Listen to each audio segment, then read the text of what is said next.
మూసీ ప్రక్షాళన ప్రాజెక్టు అందరు చెప్పినట్టుగా అందరూ కోరుకునే ప్రాజెక్టే. హైదరాబాద్ దాదాపు 55 కిలోమీటర్ల మూసీ నిజానికి జీవనది అది. కానీ రోగం ఒకటైతే మందు ఒకటిలాగా ప్రాజెక్టులన్నీ కూడా దరిదాపుగా ఈ ప్రక్షాళన కాకుండా అప్రకటిత ఉద్దేశాల కోసం జరుగుతున్నామని అర్థమవుతున్నది.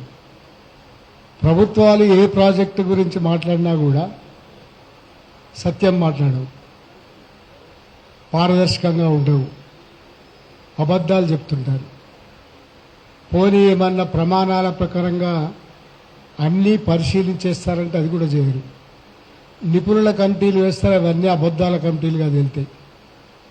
మూసీ ప్రక్షాళనకు సంబంధించిన ఈ ప్రాజెక్టు చివరికి ఒక ఎకో ప్రాజెక్టుగా మూసీ ప్రక్షాళన చేసి ఒక ఆరోగ్యకరమైన హైదరాబాద్ నిర్మించే ప్రాజెక్టుగా, దిగువన 5 భాగాలలో 4 భాగాల తర్వాత వచ్చే అనేక పర్యావరణ ప్రభావాలని, నష్టాలని పూర్తిగా నిర్మూలించేట్టుగా ఈ ప్రాజెక్టు ఉండాల్సింది.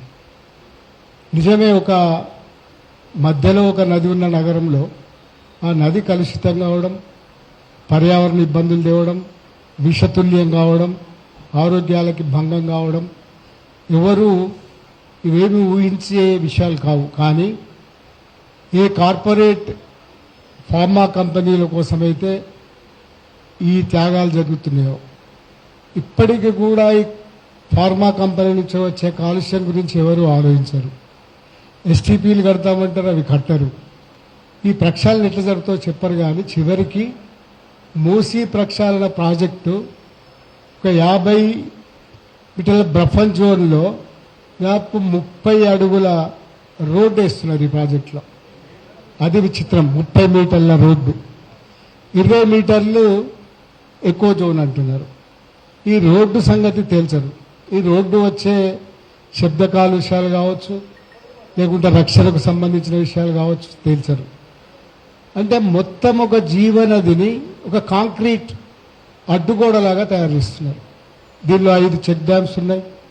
ఈ చెక్ డ్యామ్స్తో పాటుగా ఒక కాంక్రీట్ నిర్మాణాలు ఉన్నాయి. విపరీతంగా కాంక్రీట్ నిర్మాణాలు కట్టిన అంతర్జాతీయ ప్రాజెక్టులన్నీ ఇప్పుడు ఆ నిర్మాణాలను కూల్చి మళ్లీ సజీవ నదులు ఎట్లా చేయాలనేది పనులు పట్టుకుంటున్నారు.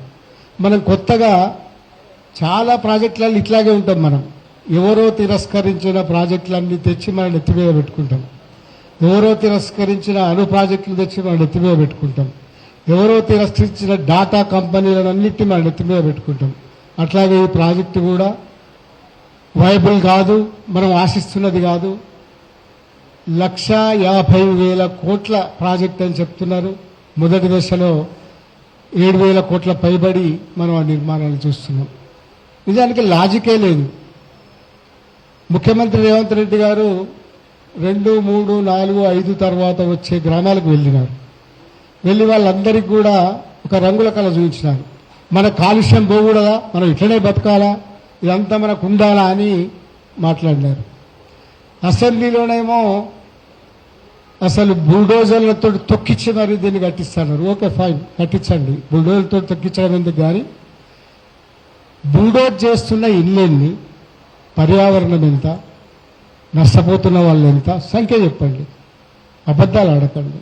ఈ సంఖ్య ఎంత, వాళ్ళు ఏం నష్టపోతున్నారు, వాళ్ళని ఎట్లా మీరు మళ్ళీ సంపాదిస్తున్నారు, వాళ్ళకి ఎట్లా ఏదైనా కల్పిస్తున్నారు. ఈ నిర్వాసితులయ్యే జనంతో పాటుగా మీరు చేస్తున్న కాంక్రీట్ నిర్మాణాల వల్ల, కాంక్రీటైజేషన్, మూసీ నదిని కాంక్రీట్ నిర్మాణంగా చేస్తున్నందువల్ల, మనకు వాల్స్, మనకు రోడ్స్, ఇవన్నీ కాంక్రీట్ నిర్మాణాలు చేస్తున్నందువల్ల వస్తున్న పర్యావరణ సమస్యలను ఏం చేస్తారు? మీరు దిక్కు మాకు మంచి మూసీ నదిని ఇద్దామని అనుకొని ఇవన్నిటి పరిష్కారాలు ఏంటని చెప్పకుండా ఈ ప్రాజెక్ట్ ఎట్లా ముందరికి పోతుందని అనుకుంటున్నారు. ముందరికి పోతే ఇది ఒక అన్యాయమే కదా, పారదర్శకత లేని ప్రాజెక్టులు కదా. ఏ ప్రాజెక్ట్ అయినా అట్లాగే ప్రభుత్వాలన్నీ కూడా అర్థవంతమైన ప్రయోజనాలు చూసుకుంటాయి. అర్థ అనేది కోర్స్, కానీ అర్థవంతమైన చర్చలు చేయదు. ఈ ప్రభుత్వం అందుకు మినహాయింపు కాదు. ఇంతకుముందు అన్నట్టుగా అక్కడ రాహుల్ గాంధీ ఉంటాడు, ఆయన గొప్ప గొప్ప కబుర్లు మాట్లాడుతుంటాడు. ఇక్కడ రేవంత్ రెడ్డి సర్కారు కాంగ్రెస్ దయ ఉంటుంది. ఈ రెండింటికి పొంతన సాపత్యం ఉండదు. జార్ఖండ్లో కూడా చూస్తున్నాం, అది వేరే విషయం. కానీ ఈ మూసీ ప్రక్షాళన గురించి కానీ, ఇక్కడ చేపడుతున్న ప్రాజెక్టుల గురించి కానీ కనీసం ఢిల్లీలో ఉన్న రాహుల్ గాంధీకి తెలియాల్సి ఉన్నది, ఢిల్లీలో ఉన్న కేంద్ర నాయకత్వానికి తెలియాల్సి ఉన్నది. మీరు చెప్తున్న దానికి దీనికి మధ్యలో ఒక గండి ఉన్నది, మీరు చెప్తున్న దానికి దీనికి మధ్యలో ఒక పూర్తి వైరుధ్యం ఉన్నది. వీళ్ళు చేసే పనులు వేరుగా ఉన్నాయి, మీరు చెప్పే పనులు వేరుగా ఉన్నాయి. వీటి పరిష్కారం ఎట్లా? మీరు కాంగ్రెస్ గవర్నమెంట్ ఇక్కడ ఉన్నదనేది అనుకున్నప్పుడు ఇట్లాంటి వాళ్ళు కూడా జోక్యం చేసుకోవాల్సి ఉన్నది. ఈ ప్రాజెక్టును నదీ ప్రక్షాళన చేసి ఒక సజీవ నదిని ఆరోగ్యవంతమైన నదిగా హైదరాబాద్ పౌరులకి ఉండేట్టుగా చేయడానికి ఎవ్వరికీ అభ్యంతరం లేదు. కానీ నదిని ప్రక్షాళన చేస్తున్న పేరిట మరింత కాంక్రిటైజేషన్ చేసి మరింత నదిని దుర్మార్గంగా కనీసం ఊహించడానికి వీల్లేనంత కలుషితం చేస్తున్న విషయాలని ఎవరైనా అడ్డుకుంటారు, పౌర సమాజం కూడా అడ్డుకుంటుంది. మన వీళ్ళందరూ కూడా మూసీ నది మీద పనిచేస్తున్న వాళ్ళందరూ, అట్లాగే బాబురావు గారు, సజయ్ గారు, సంధ్య గారు, వీళ్ళందరూ చెప్పిన విషయాలకి ఏకీభావం ప్రకటిస్తూ తప్పనిసరిగా ఒక పారదర్శకంగా ప్రభుత్వం ప్రజల మేలు చేకూర్చే విధంగా ఈ ప్రాజెక్టును ప్లాన్ చేయండి.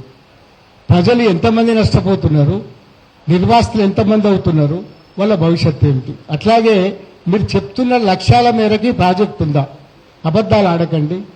మీ ప్రయోజనాల కోసం తప్పనిసరిగా అన్ని అబద్దాలే. నిజానికి బ్యాంకు లోన్ది కూడా ఒక పెద్ద అబద్ధం. అసలు ఈ కాంక్రీట్ నిర్మాణాల గురించి అంతకుముందు చెప్పలేదు. ఇప్పటికి కూడా డిపిఆర్ ఏదో తెలియదు. ఇప్పటికి కూడా విషయాలు మొత్తం మనకు అర్థం కావు. ఇట్లా కాకుండా పారదర్శకంగా ఈ ప్రాజెక్టును చేపట్టండి. ప్రజల మద్దతు ఉంటుంది. కానీ చెప్పేది ఒకటిగా చేసేది ఒకటిగా ఉన్నంత కాలం ప్రజలు దీన్ని ఇష్టపడరు, సహించరు. రేవంత్ రెడ్డి గారు దీన్ని గమనిస్తే మంచిది, రాహుల్ గాంధీ గారు కూడా గమనిస్తే మంచిది. ప్రశ్నకి ఇంతకుముందు బాబురావు గారు అన్నారు సైన్స్ ప్రశ్న అని. సైన్స్ కానీ ప్రశ్న కానీ ఎంత మాత్రం ఉండదు. ఎందుకంటే మీరు కూడా దిమాగీ నక్సలైట్ అయ్యే అవకాశం ఉంది. Thank you very much.